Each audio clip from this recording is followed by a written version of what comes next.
Welcome back to the 24-4 alongside Ruben Diaz and Memphis Tigers women's basketball head coach Hana Haden. Yep. So we are continuing our conversation. That first segment, we just got to, open the can, so to speak. We didn't really dump anything out yet.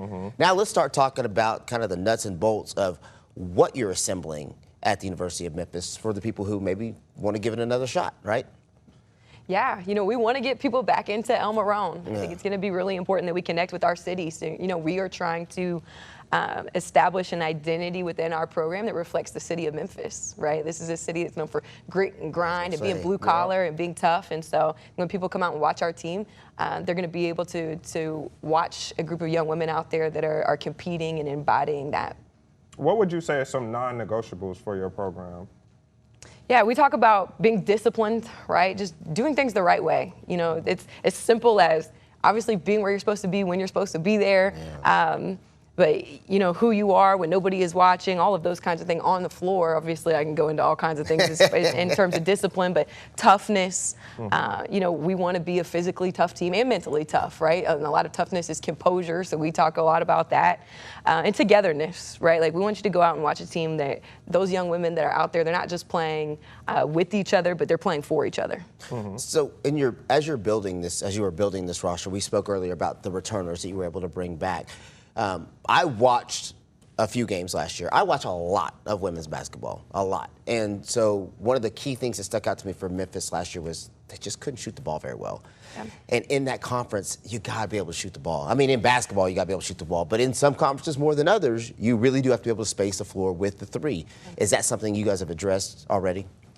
Yeah, that's honestly, this team on paper, that would still probably be the weakness. But we've got this summer to address that. We've got a coaching staff that's going to work really, really hard, and we're going to have our young women in the gym. I think we have a lot of capable shooters, but, to kind of achieve even the metrics that we want to get to for this year, this is going to be a big summer for this group. But, kind of starting with our returners, Deja Richmond averaged almost 14 points a game, not even really utilizing the three ball. Yeah. And so she's worked extremely hard this in the postseason, and this summer she's going to continue that to where she's knocking down that three ball consistently with confidence. I mean, she's looked great in workouts. I think we're going to see Jordan Hunter really explode this year. Tamaya Smith is somebody that's really versatile, and with her ability to stretch the floor. And then again, a lot of our newcomers, are going to need to continue to work really, really hard this summer so that we are. That we can be consistent from the three. We're going to have size. We've got size inside. Yes. Destiny Thomas returning, and we've got to give them some space. So we've got to continue to improve from the three. At least keep them honest. That's right. So how was that trying to get the returners? Because obviously you're not new to this. You're true to this of having multiple turnarounds and stuff like that. What was that kind of process like to get a Deja Richmond to come back, especially in this NIL world where she's successful, she averages maybe 15 points a game, 16 points a game, and she's trying to jump up even a higher level than Memphis. What was kind of that for you and can getting the returners to stay? Yeah, it's just sitting down, having those one-on-one conversations and how we can help her continue to reach her goals. Obviously she's hometown hero, right? She wanted to be here. It's from Carterville? Cordova. Cordova, yes. Okay, yeah. Yeah. So she wanted to be here, but I think obviously she wanted to make sure that it was going to be a fit and we were going to utilize her. And I mean, if you've seen her play, you'd be crazy not to utilize her. Yeah. So really, really excited, about her. But just the vision of the program, right? Like she's a competitor, and all four of them are competitors, So I think they want to win. I think, again, Deja maybe has a little bit extra there, but it's like she wants to win for Memphis. And they all do, but her being from here, I think just talking with her about the vision, like, hey, let's do this for Memphis. Let's do this for your family and friends that come out and watch, and all the little girls that look up to you. And so, I think she's been really fully bought in since that first conversation, and just continued to work. And I can't wait for people to see, obviously, our team, but for them to see the work that Deja Richmond is putting in right now. I've always told kids during the recruiting process on our end, on the club side, that sometimes you have the option. Can you go somewhere and be a person that made an immediate impact on a turnaround, or do you always want to go somewhere where you're just another cog in the wheel, that's already successful? And there is something to be said for being on that front, on that floor, ground level of the turnaround. So hats off to those young women who are choosing to do that.